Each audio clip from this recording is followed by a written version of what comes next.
Hello दोस्तों, स्वागत है आप सभी का हमारे YouTube चैनल एग्जाम बार में। आज 22 नवंबर है और आज के करंट अफेयर में जिन महत्वपूर्ण मुद्दों को हम लोग को डिटेल में जानना है, सबसे पहले हम उनकी बात कर लेते हैं। व्यक्ति विशेष में हम बात करेंगे वीरदास की और जानेंगे कि वो न्यूज में क्यों हाईलाइट हो रहे थे। उसके बाद हम बात करेंगे अहोम साम्राज्य की। अब देखिए, ये तो है हिस्ट्री का पोर्शन, लेकिन ये करंट अफेयर से कैसे रिलेट होगा इसके बारे में हम डिटेल में जानेंगे। फिर हम बात करेंगे विश्व कोयला संघ की, क्योंकि ये न्यूज में था। उसके बाद हम बात करेंगे चीन म्यांमार आर्थिक गलियारे के बारे में। फिर हम बात करेंगे एक रिपोर्ट के बारे में जिसका नाम है द अमेजन गैप रिपोर्ट, और इस रिपोर्ट से हमारा एनवायरमेंट का क्वेश्चन बन सकता है, तो ये बहुत ही इंपॉर्टेंट होगा, तो इसके बारे में हम डिटेल में बात करेंगे। फिर एक धातु है जिसका नाम है टैंटलम, जो कि कल चर्चा केंद्र बना हुआ था और ये एग्जामिनेशन हॉल में हमारा साइंस का पोर्शन कवर करेगा, तो इसके बारे में हम डिटेल में बात करेंगे। फिर बात करेंगे क्षेत्रीय व्यापक आर्थिक भागीदारी यानी कि आरसीईपी, ये न्यूज में क्यों था इसके बारे में डिटेल में जानेंगे। और अंत में आईसीसी पुरुष टी20 विश्व कप 2024, ये भी न्यूज में था, तो इसके बारे में हम बात कर लेंगे। तो आज हम देख रहे हैं कि आज के सेशन में हिस्ट्री भी मिलेगा, एनवायरमेंट भी मिलेगा और साइंस भी मिलेगा, तो सेशन बहुत ही इंपॉर्टेंट है, अंत तक जरूर बने रहिएगा। और आज के करंट अफेयर में हम शुरुआत करेंगे आज के इंपॉर्टेंट प्रश्न के साथ।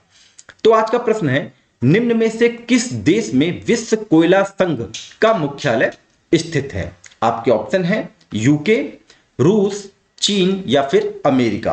अगर आपको इसका राइट आंसर पता है तो आप कमेंट सेक्शन में जरूर मेंशन करें। अब देखिए, विश्व कोयला संघ अभी न्यूज में चल रहा है, तो ये हमारे एग्जाम के लिए इंपॉर्टेंट है, तो इसलिए इसको लेकर एक क्वेश्चन जनरेट किया गया है, जो कि बहुत सिंपल सा क्वेश्चन है। और अगर आपने इसके बारे में पहले पढ़ा होगा तो इसका आंसर आपको पता होगा कि इसका मुख्यालय कहां पे स्थित है। चलिए आगे बढ़ते हैं और बात करते हैं वन लाइनर इंपॉर्टेंट फैक्ट के बारे में कि वहां से कौन कौन से पॉइंट इंपॉर्टेंट है। तो पहला है कि एक अध्ययन में बताया गया कि वर्ष 2040 तक भारत में प्रति वर्ष 20 लाख लोगों को कैंसर का पता चलेगा।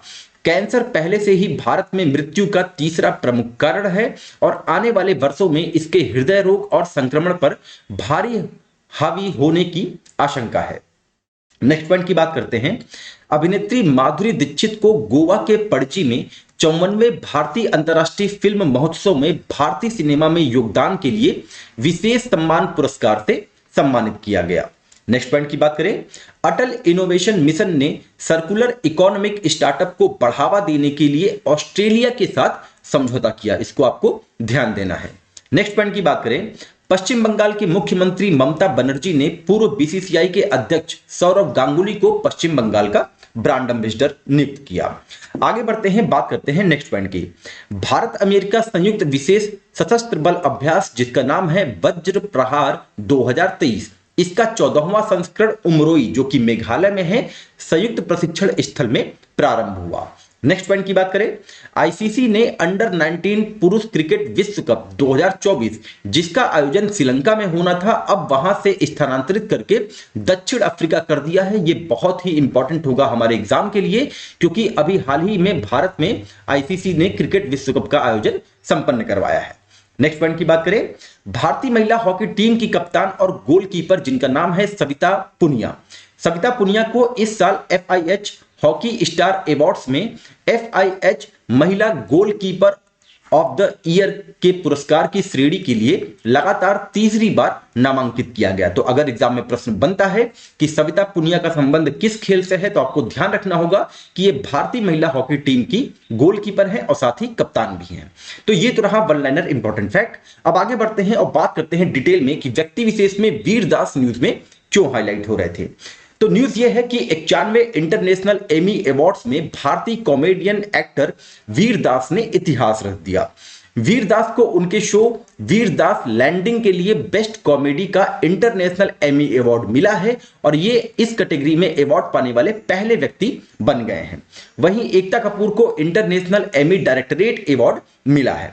वीरदास के शो के साथ साथ ब्रिटिश कॉमेडी सीरीज जिसका नाम है डेरी गर्ल्स सीजन 3 को भी बेस्ट कॉमेडी का अवार्ड मिला है। अब आगे बढ़ते हैं और बात करते हैं अहोम साम्राज्य। अब ये है तो हमारा हिस्ट्री का पोर्शन, लेकिन ये करंट अफेयर से कैसे कनेक्ट हो रहा है इसके बारे में हम डिटेल में जानते हैं। तो न्यूज ये है कि एक प्रतिष्ठित अहोम जनरल पर आधारित 19 मिनट की एनिमेशन फिल्म को भारतीय अंतर्राष्ट्रीय फिल्म महोत्सव 2023 में भारतीय पैनोरमा अनुभाग के लिए चुना गया है और इसी 19 मिनट में अहोम साम्राज्य को भी दर्शाया गया है। तो इसके बारे में हमको डिटेल में जानना चाहिए। 1228 से लेकर 1826 तक 598 वर्षों की अवधि के लिए अहोम राजवंश ने अब भारत के असम में अहोम साम्राज्य पर प्रभुत्व बनाए रखा।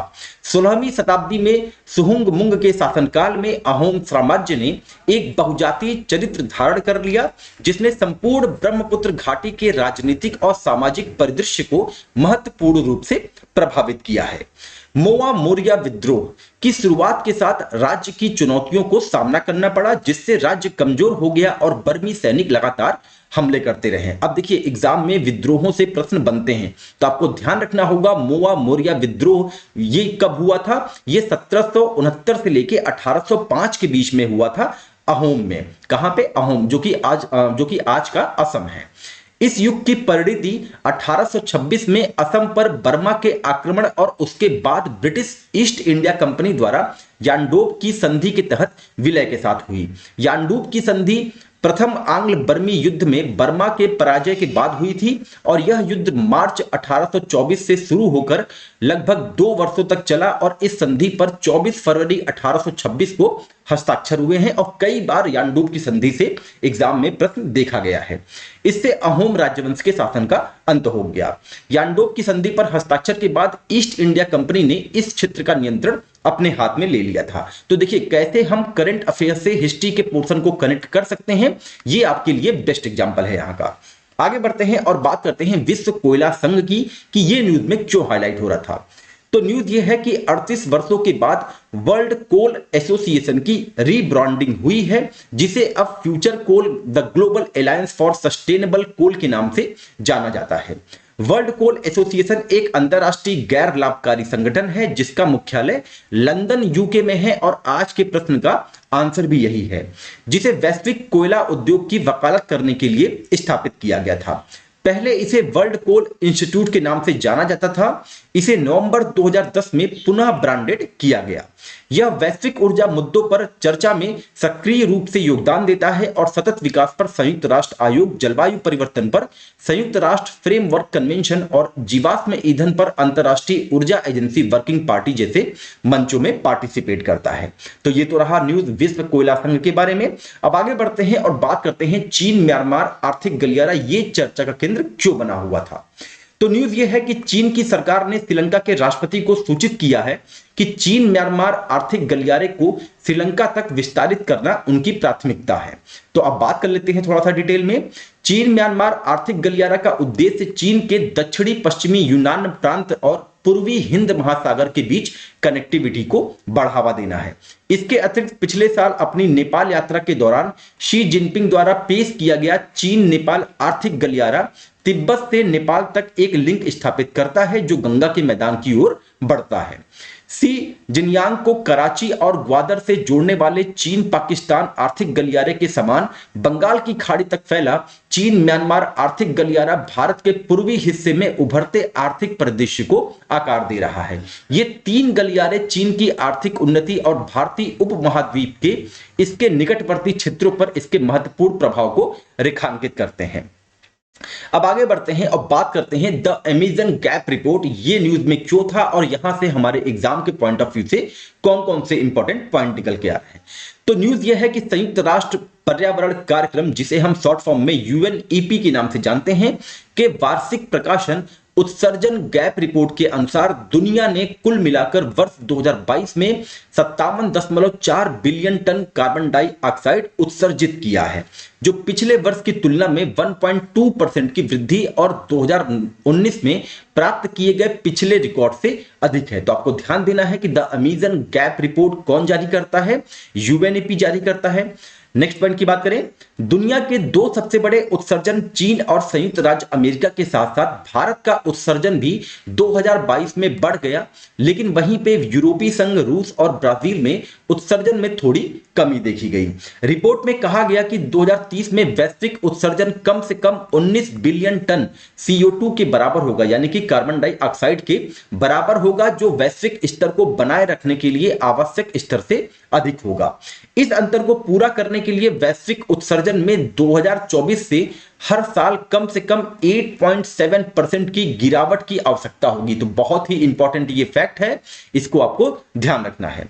आगे बढ़ते हैं, बात करते हैं और डिटेल में। अब से 2030 तक आवश्यक उत्सर्जन कटौती में काफी वृद्धि देखी गई है।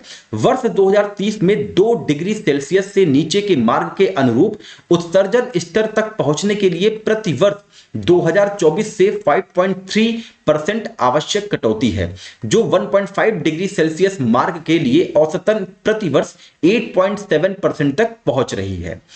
2015 के पेरिस समझौते का लक्ष्य यह सुनिश्चित करना है कि दीर्घकालिक वार्षिक औसत तापमान पूर्व औद्योगिक औसत की तुलना में 2 डिग्री सेल्सियस से अधिक न बढ़े और अधिमान 1.5 डिग्री सेल्सियस की वृद्धि के भीतर ही सीमित है। तो यहां पे जो आपको इंपॉर्टेंट फैक्ट निकालना है वो ये निकालना है कि द अमेजन गैप रिपोर्ट किसके द्वारा जारी किया जाता है, यूएनईपी के द्वारा जारी किया जाता है, और साथ ही 2024 के बाद जो है हर साल कितनी गिरावट को रोकना है, तो 8.7% तक की गिरावट को जो हम जो है रोकेंगे, तभी जाके हम जो है पेरिस समझौते का जो टारगेट है 1.5 डिग्री सेल्सियस 2030 तक, उसके भीतर सीमित रहेंगे। अब आगे बढ़ते हैं और बात करते हैं टैंटलम धातु ये न्यूज में क्यों चल रहा था।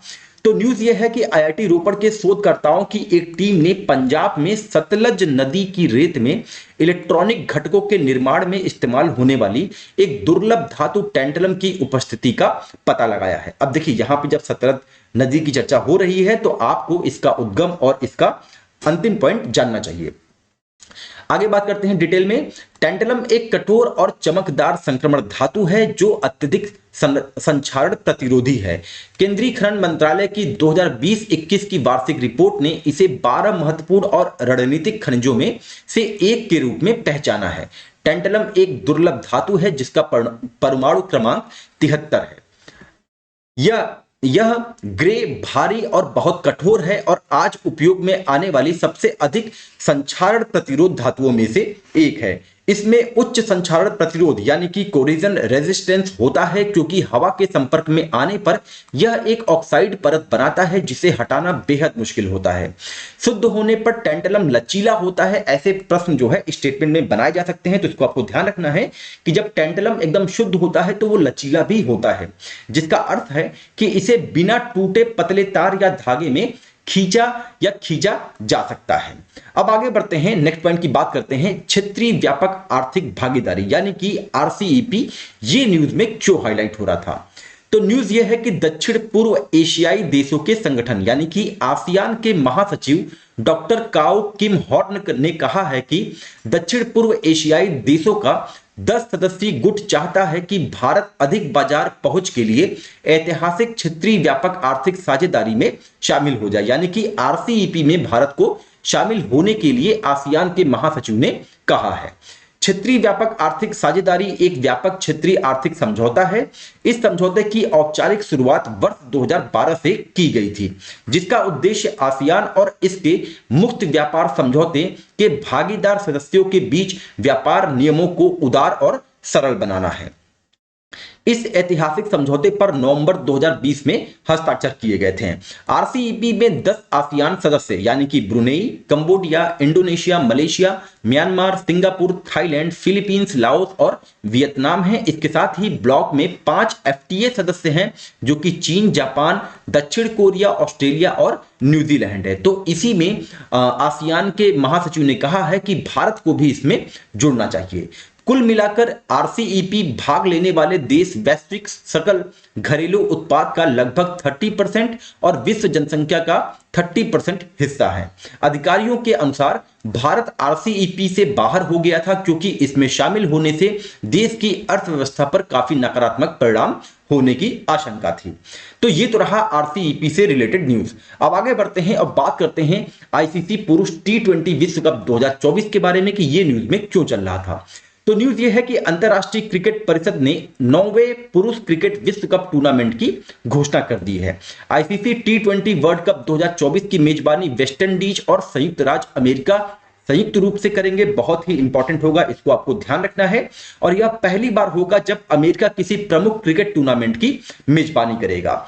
आईसीसी टी20 विश्व कप 2024 में दुनिया भर की 20 टीमें भाग लेंगी, जिसमें अभी हाल ही में आपने पढ़ा होगा कि नेपाल जो है वो आईसीसी टी20 पुरुष विश्व कप के लिए क्वालिफाई कर गया है। तो नेपाल भी अब जो है आपको विश्व कप में टी20 के दिखाई देने वाला है। तो ये तो रहा आज से रिलेटेड करंट अफेयर। अगर एग्जाम के पॉइंट ऑफ व्यू से ये आपको इंपॉर्टेंट लगा हो तो हमारे चैनल को आप अपने दोस्तों के बीच में जरूर शेयर करें। मिलते हैं अपने अगले टॉपिक के साथ, तब तक अपना ध्यान रखें। नमस्कार, जय हिंद, जय भारत।